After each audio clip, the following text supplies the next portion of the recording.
السلام علیکم ورحمۃ اللہ وبرکاتہ۔ الحمد للہ رب العالمین والعاقبۃ للمتقین والصلاة والسلام علی سید الانبیاء والمرسلین، اما بعد، اعوذ باللہ من الشیطان الرجیم، بفضل وبرکۃ بسم اللہ الرحمن الرحیم۔ میرے پیارے آقا صلی اللہ علیہ وآلہ وسلم کے پیارے دیوانوں، آج جمعہ کا مبارک دن ہے اور ربیع الآخر کا مہینہ، ربیع الاوس کا مہینہ چل رہا ہے۔ ان قریب یہ مہینہ ہم سے جدا ہو جائے گا، الوداع کہہ جائے گا، اور ایک اور آنے والا مہینہ ہمارے بیچ تشریف لے آئے گا۔ میرے پیاروں، آنے والا مہینہ ضرور آئے گا، مگر ہمیں نہیں پتا کہ اس مہینے میں ہم رہیں گے یا نہیں۔ جمعہ کا دن، جمعہ کی فضیلت اور سورہ کہف جو ہماری مسجد کے اندر برسوں سے ہمارے بزرگ جس قرآن پاک کی تلاوت کرتے ہیں، آج اس کے بارے میں بیان ہوگا کہ اس کا فائدہ کیا ہے، اس کی فضیلت کیا ہے، جمعہ کے دن کا مقام و مرتبہ کیا ہے۔ میرے پیاروں، نبیوں کے سلطان رحمت عالمیان سردار دو جہان محبوب رحمان صلی اللہ علیہ وآلہ وسلم کا فرمان برکت نشان ہے، جس نے مجھ پر روز جمعہ یعنی جمعہ کے دن 200 بار درود پاک پڑھا، اس کے 200 سال کے گناہ معاف ہوں گے۔ وہ درود پاک پڑھ لے، صلی اللہ علیہ رسول اللہ وسلم علیہ حبیب اللہ۔ سب سے پہلے بڑے پیر غوث الاعظم دستگیر رضی اللہ تعالیٰ عنہ کی شان میں منقبت پیش کرتا ہوں، سماعت فرمائیں۔ شاعر کیا کہتے ہیں؟ غوث اعظم بمنے دے سرو سما مدد قبلہ دی مدد کعبہ امام مدد امداد کن از بندے غم آزاد کن در دین و دنیا شاد کن یا غوث اعظم دستگیر۔ اور قادری کر قادری رکھ، قادریوں میں اٹھا قدر عبدالقادر قدرت نما کے واسطے۔ اور ہمارے لیے ہمارا کہتے ہیں ہمارے پیر کافی بڑے پیر۔ تو شاعر نے کیا کہا؟ یا غوث اعظم آپ جیسا پیر ہوتے کیا غرض در در پھرو، آپ سے سب کچھ ملا، ہاں آپ سے سب کچھ ملے، یا غوث اعظم دستگیر۔ اور میرے امام اعلیٰ حضرت رحمۃ اللہ علیہ فرماتے ہیں، واہ کیا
تک میرے گلے میں رہے پٹا تیرا یا غوث۔ میرے امام نے فرمایا، آخری شعر وقتی کا خلاصہ فرمائے، کیا کہتے میرے امام؟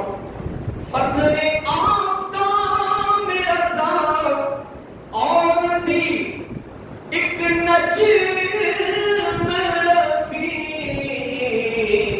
چلیے کھانا اس ثنا خوانوں میں چہرہ تیرا یا غوث۔ کیا مرتبہ اے غوث بالا تیرا، اولیاء بلتے ہیں آنکھیں وہ ہے تلوار تیرا۔ درود پاک پڑھ لیجیے، اللہم صلی علی سیدنا مولانا محمد امام الجود والکمال صلی اللہ علیہ وسلم۔ صلاۃ و سلام علیک یا سیدی یا حبیبی یا مولانا رسول اللہ صلی اللہ علیہ وسلم۔ میرے پیارے آقا صلی اللہ علیہ وسلم کے پیارے دیوان، جمعہ ایک ایسا دن ہے کہ کتابوں میں لکھا ہے ہم کتنے خوش نصیب ہیں کہ اللہ تبارک و تعالی نے اپنے پیارے حبیب صلی اللہ علیہ وسلم کے صدقے ہمیں جمعۃ المبارک کی نعمت سے سرفراز فرمایا۔ افسوس ہم ناقدر جمعہ شریف کو بھی عام دنوں کی طرح غفلت میں جو گزار دیتے ہیں، حالانکہ جمعہ یوم عید ہے، ہماری عید ہے مسلمانوں۔ جمعہ سب دنوں کا سردار ہے۔ جمعہ کے روز جہنم کی آگ نہیں سلگائی جاتی، جمعہ کی رات دوزخ کے دروازے نہیں کھلتے، جمعہ کو بروز قیامت دلہن کی طرح اٹھایا جائے گا جمعہ کے دن کو، اور جمعہ کے روز مرنے والا خوش نصیب مسلمان شہید کا رتبہ پاتا اور عذاب قبر سے محفوظ ہو جاتا ہے۔ یہ ہے فضیلت جمعہ۔ پیارا مفسر شہید حکیم الامت حضرت مفتی احمد یار خان علیہ رحمۃ الرحمان کے فرمان کے مطابق جمعہ کو حج ہو تو اس کا ثواب 70 حج کے برابر ہے۔ یعنی اگر حج کا مہینہ ہے اور جس دن جمعہ ہو ذی الحج کے مہینے میں، تو ایک حج کرو گے تو 70 حج کا ثواب۔ جمعہ کی ایک نیکی کا ثواب 70 گنا ہے۔ چونکہ جمعہ کا شرف بہت زیادہ ہے، لہذا جمعہ کے روز گناہ کا عذاب بھی 70 گنا ہے۔ یعنی اگر جمعہ کے دن اگر ہم سے نیکیاں نہیں ہوتی تو کچھ نہیں، جمعہ کی نماز کی پابندی کریں، اور خاص جمعہ کے دن 5 وقت کی نماز جماعت کے ساتھ پڑھیں، اور کم از کم جمعہ کے روز تو اپنے آپ کو گناہ سے بچائیں۔ باقی کے 6 دن میں تو ہم سے گناہ ہوتے ہیں، کم از کم جمعہ کے دن کی تو قدر کریں کہ جو جمعہ کے دن گناہ کرے گا اس کے اعمال نامے میں ایک گناہ نہیں لکھا جائے گا ایک گناہ کے بدلے، بلکہ 70 گناہ لکھا جائے گا، اور ایک نیکی کرے گا تو اس کا بدلہ بھی 70 گناہ ہے۔ کہہ دو سبحان اللہ۔ جمعۃ المبارک کے فضائل کے تو کیا کہیں، اللہ عز و جل نے جمعہ کے متعلق ایک پوری سورۃ الجمعہ نازل فرمائی ہے، جو کہ قرآن کریم کے 28ویں پارے میں جگمگا رہی ہے، اور ہمارے یہاں یاسین شریف کے اندر بھی یہ سورہ جمعہ موجود ہوتی ہے۔ اللہ تبارک و تعالی سورہ جمعہ کی آیت نمبر 9 میں ارشاد فرماتا ہے، یا ایھا الذین آمنوا اذا نودی للصلاۃ من یوم الجمعۃ فاسعوا الی ذکر اللہ وذروا البیع ذلکم خیر لکم ان کنتم تعلمون۔ ترجمہ اے ایمان والو، جب نماز کی اذان جمعہ کے دن، جب نماز کی اذان ہو جمعہ کے دن تو اللہ کے ذکر کی طرف دوڑو۔ کیا کہا قرآن نے؟ اللہ کے ذکر کی طرف دوڑو،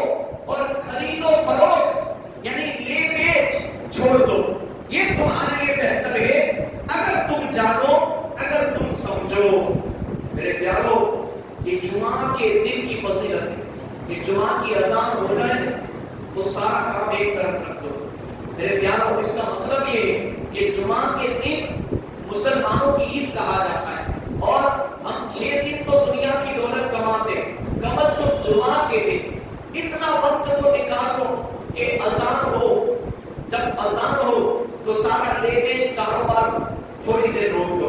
کب تک؟ جب تک جمعہ کی نماز پوری نہ ہو جائے. جمعہ کی نماز کے بعد آپ دنیا کی دولت کمائیں، خرید و فروخت کرے، لے بیچ کرے. سرد المفاضل حضرت علامہ مولانا سید محمد نعیم الدین مولانا بابی علیہ رحمۃ اللہ الہادی فرماتے حضور پاک علیہ السلام جب ہجرت کر کے مدینہ طیبہ تشریف لائے تو 12 ربیع الاول سینے 622 عیسوی روز دوشنبہ یعنی پیر شریف کو چاست کے وقت مقام کوبہ میں امامت فرمائی. دوشنبہ یعنی پیر شریف، سہ شنبہ یعنی منگل، چہار شنبہ یعنی بدھ، پنج شنبہ یعنی جمعرات یہاں قیام فرمایا. کہاں؟ مقام کوبہ میں. اور مسجد کی بنیاد رکھی. اس لیے تو کہتے ہیں سب سے پہلی مسجد مسجد کوبہ ہے. سب سے پہلی مسجد مسجد کوبہ ہے اور وہ مدینہ شریف میں بنائی گئی. میرے پیارے آقا صلی اللہ علیہ وسلم کے پیارے دیوانوں، اگر میرے آقا صلی اللہ علیہ وسلم کی زندگی اٹھا کر دیکھ لو تو میرے آقا صلی اللہ علیہ وسلم کی پوری زندگی 63 سالہ زندگی ہے. 63 یعنی 60 اور 63 سال میرے آقا صلی اللہ علیہ وسلم دنیا میں حیات ظاہری میں حیات رہے. میرے پیاروں آج بھی اپنے قبر منور میں حیات ہیں مگر ہماری آنکھیں انہیں دیکھ نہیں سکتی. میرے پیاروں میرے نبی کی تو ہمارے نبی کی تو وہ شان ہے کہ میرے آقا نے 40 سال کی عمر میں نبوت کا اعلان فرمایا. اس کے بعد بچے کتنے دن؟ 50 60 اور 3 63 23 سال کی زندگی باقی تھی. اس 23 سال کی زندگی کے اندر 13 سال مکہ شریف میں گزارے اور 10 سال مدینہ شریف میں گزارے. اور بتایا جاتا ہے، روایتوں میں آتا ہے، کتابوں میں لکھا ہے کہ 13 سال میں میرے آقا صلی اللہ علیہ وسلم نے مکہ شریف میں کوئی مسجد تعمیر نہیں فرمائی. میرے نبی چاہتے، ہمارے نبی چاہتے تو سینکڑوں مسجدیں تعمیر فرما دیتے مگر 13 برس مکہ شریف کی زندگی اٹھا کر دیکھ لو مکی زندگی مگر میرے حضور پاک صلی اللہ علیہ وسلم نے ایک بھی مسجد تعمیر نہیں فرمائی. اور 10 سال مدینہ شریف کی زندگی دیکھ لو ہجرت کے بعد کی. 10 سال کے اندر سینکڑوں مسجدیں الحمدللہ حضور پاک صلی اللہ علیہ وسلم نے تعمیر فرمائی. ان میں سب سے پہلی مسجد کا نام ہے مسجد کوبہ. یہ یاد رکھنا. تو میرے پیاروں حقیقت میں سب سے پہلی مسجد کی بنیاد رکھی مسجد کوبہ کی. روز جمعہ مدینہ طیبہ کا عزم فرمایا یعنی مدینہ شریف گئے. بنی سالم ابن عوف کے بطن وادی میں جمعہ کا وقت آیا، اس جگہ کو لوگوں نے مسجد بنایا. سید عالم صلی اللہ علیہ وسلم نے وہاں جمعہ ادا فرمایا اور خطبہ فرمایا. الحمدللہ آج بھی اس جگہ پر شاندار مسجد جمعہ قائم ہے. یعنی میرے نبی نے جہاں پر جمعہ ادا کی نے وہاں پر ایک مسجد ہی بنا دی گئی، مسجد جمعہ، جس کا نام ہی جمعہ رکھا گیا. جمعہ کے دن کے نسبت سے مسجد جمعہ رکھا گیا. اور زائرین جو مکہ مدینہ جاتے، جو حج پڑھنے جاتے، عمرہ کرنے جاتے، وہ زائرین حصول برکت کے لیے اس کی زیارت کرتے اور وہاں پر نوافل ادا کرتے ہیں. درود پاک پڑھ لے اللہم صلی علی سیدنا مولانا محمد امام الجبری کروالی صلی اللہ علیہ وسلم. صلاۃ و سلام علیک یا سیدی یا حبیبی یا مولا یا رسول اللہ صلی اللہ علیہ وسلم. میرے پیاروں یہ تو ہم نے جمعہ کے تعلق سے سنا، مختصر بیان. آگے سنیں گے انشاءاللہ زندگی باقی رہی تو. مگر آج ہم سنیں گے جو ہماری مسجد میں برسوں سے سورہ کہف کی تلاوت ہوگی، اس کا فائدہ کیا؟ برسوں سے پڑھنے والے پڑھتے، سننے والے سنتے، مگر اس کا فائدہ کیا؟ تو سنیں آج دل کی کانوں سے رحمت کے 4 حروف کی نسبت سے سورہ کہف کے 4 فضائل، 4 فضیلت سنیں. نمبر 1 حضرت سیدنا برا بن عازب رضی اللہ عنہ فرماتے ہیں ایک شخص سورہ کہف کی تلاوت کر رہا تھا. ان کے گھر میں ایک جانور بندھا ہوا تھا. اچانک وہ جانور بدکنے لگا. اس شخص نے